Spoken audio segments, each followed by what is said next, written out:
Hello and welcome to Ukraine Today's Press Review. I'm Rahim Rahimtullah. In today's program, we stay with commentary which has emerged in the wake of the 3 terror attacks on Friday, one in Tunisia, one in France, and one in Kuwait. Speculation is ongoing as to whether the 3 were coordinated. For Al-Jazeera, Hamish de Bretton-Gordon suggests that they are. He says, "There should now be no doubt about the sophistication of ISIL's ability to wage war in Syria, Iraq and elsewhere. But I do have some doubt that we are fully prepared for further and highly likely attacks on democracy globally." A rather pessimistic message, but Bretton-Gordon does end on a note of hope, saying that in the face of attacks like the ones on Friday, there are steps we can take to prevent further atrocities. He says vigilance and effective mitigation strategies put in place now can provide resilience to these threats to the capitals of our world and stiffen the resolve of those who oppose this terror. In the Telegraph, meanwhile, an editorial also offers recommendations on what steps can be taken to stop further terror attacks from taking place. The paper says the first thing that the West must do then is to ensure that its intelligence agencies have the necessary tools. They must be properly funded. And while the civil liberties of individual citizens must be respected, the law must be updated to reflect the communications revolution.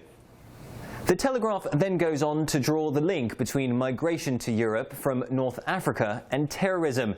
It says the problem begins in North Africa and writes, "The whole of Europe must recognize that the deterioration of North Africa is a matter it has to tackle as a continent.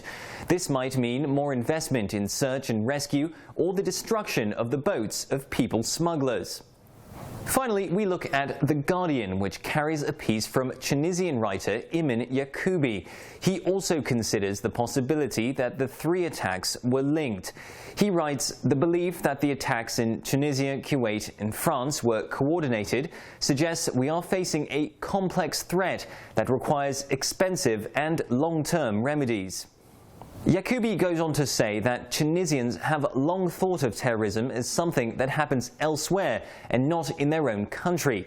But those assumptions are now being challenged. He writes, "The post-Al-Qaeda terrorism takes up the shape of its host and consumes it inside out.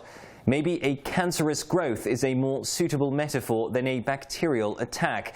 It is no longer an entirely external problem, and face-to-face confrontation will not suffice." The critics then seem to be united in their view that more must be done in the West to stop attacks such as Friday's from happening again, be it more investment in intelligence or tackling the migrant crisis which has its origins in North Africa.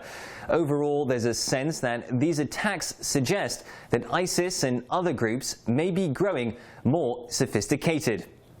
That's all we have time for today. Do join us again tomorrow for another press review. In Kiev, this is Ukraine Today.